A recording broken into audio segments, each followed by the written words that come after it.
ओंकार रूपी भगवान उक्तस्ते गणनायक।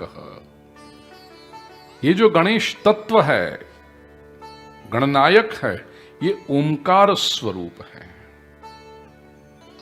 ये हमने कल दर्शन किए थे। 100-125 वर्ष प्राचीन ये स्वरूप है। प्रिय स्वजनों, आइए इस तत्व को समझने का प्रयास करें। ओंकार स्वरूप गणेश जी क्या है, गणेश रहस्य को समझें। कहानियां तो बहुत सुनी है, सुनोगे, लेकिन गणेश पुराण के आधार पर गणेशोत्सव के दिनों में गणेश तत्व को समझने का प्रयास करें।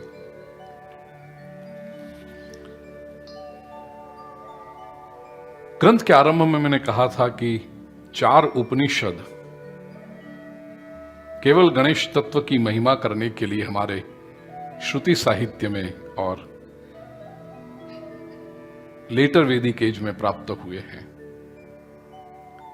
पूर्वतापिनी उपनिषद, उत्तरातापिनी उपनिषद, हेरंब उपनिषद और अति प्रचलित जो है वो गणेश उपनिषद या गणपति उपनिषद, जिसे हम समझते हैं गणपति अथर्वशीर्ष। इसमें ओंकार स्वरूप गणेश जी की विभावना है।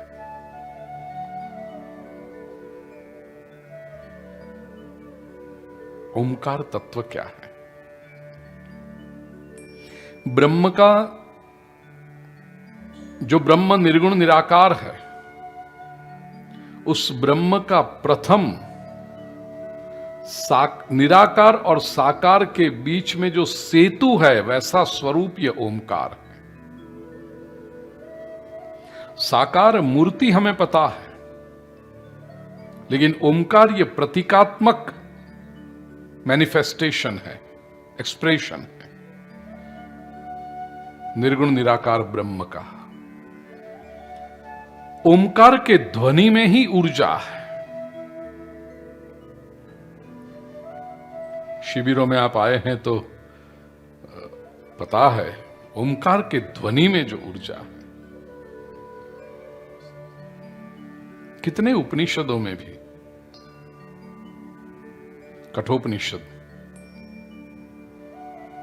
पूज्य श्री भाई की यूट्यूब पर चैनल पर आपने कुछ समय पहले ही कठोपनिषद के प्रवचन चले थे।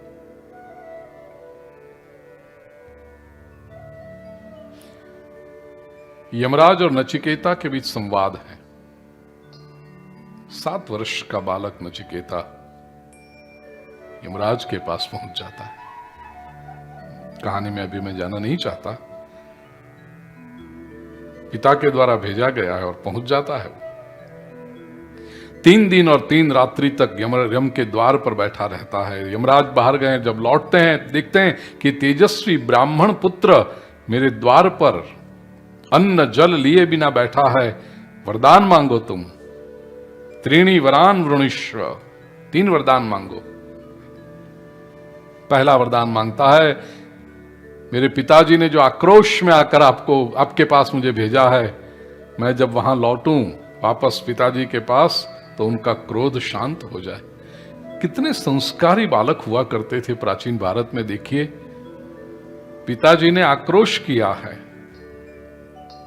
यमराजा के पास बालक पहुंचा। यमराजा वरदान मांगने के लिए कहते हैं तो पहला वरदान ये मांगता है, मेरे पिताजी का मगध, दिमाग, मस्तिष्क शांत हो जाए, उनके मन में मेरे प्रति वो क्रोध भाव न रहे। आजकल का कोई होगा तो यहां इतनी बड़ी उपलब्धि कर ली, यमराज के द्वार पर बैठा है, यमराज वरदान मांगने के लिए कहते हैं, तो फिर तो उस बूढ़े का कुछ करो पहले। आजकल के तो यही कहते। माता पिता के लिए पता नहीं, यंग जनरेशन, द ओल्डीज।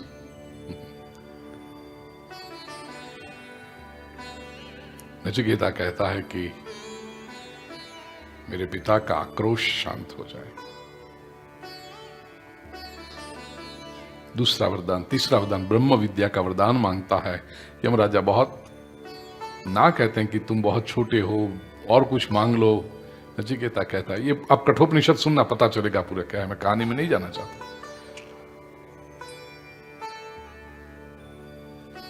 ब्रह्म विद्या देते हैं, और उसमें ओंकार का वर्णन है। आरंभ में ही प्रथम अध्याय में तो केवल ये कहानी है, प्रसंग है, प्रथम अध्याय की प्रथम वल्ली में।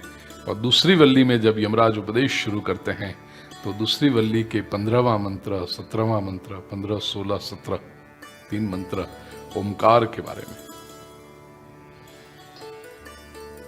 सर्वे वेदा यत् पदमामनन्ति तपांसि सर्वाणि च यद्वदन्ति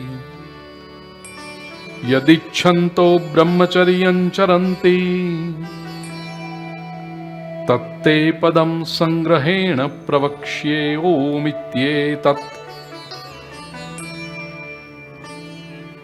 सारे वेद जिस पद का वर्णन करते हैं, जिसकी महिमा करते हैं, सारे वेद, हमारे ऐसा कहा गया कि विश्व सकल का जो ज्ञान है, जो ऊर्जा है, वो ओंकार है।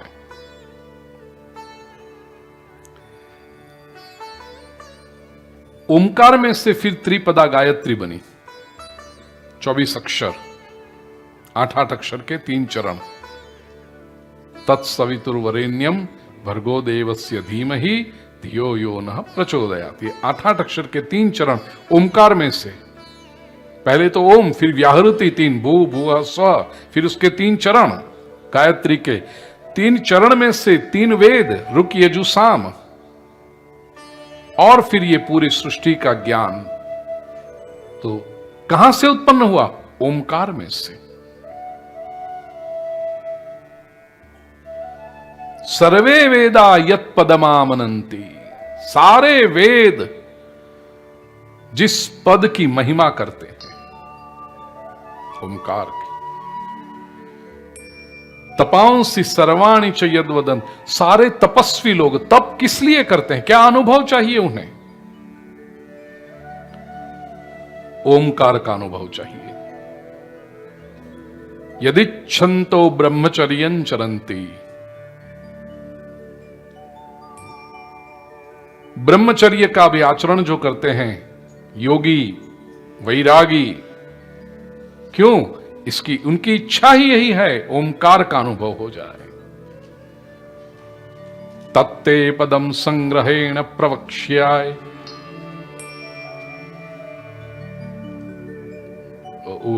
प्रवक्ष्ये भगवत गीता में श्री कृष्ण ने प्रयोग किया है ये शब्द। मैं वो श्लोक पर आ रहा हूं, लेकिन कठोपनिषद में यमराजा नचिकेता को जब उपदेश करते हैं, तत्ते पदम संग्रहेण ब्रवीम्योमित्येतत्, ब्रवीमि, ये पद मैं तुम्हें बताता हूं, ओम इति एतत्, ओम है। 16वें मंत्र में कहा, एतद्येवाक्षरं ब्रह्म एतद्येवाक्षरं परम एतद्येवाक्षरं ज्ञात्वा यो यदिच्छति तस्य तत्। ये एक ही अक्षर ऐसा है, ब्रह्म है, एक अक्षर का ब्रह्म ओम, परम है, वो सुप्रीम है। और तो क्या कहें, इस एक अक्षर को जिसने जान लिया, एतद्यक्षरो ज्ञात्वा, अक्षरम ज्ञात्वा, यो यदिच्छसि तस्य तत्, जो जिसकी इच्छा करे वो उसका हो जाता है। ये ओम की महिमा है। इसको जिसने जान लिया, उसके लिए संसार में कुछ भी अप्राप्तव्य नहीं है, न मिले ऐसा नहीं, वो इच्छा करे आ जाएगा।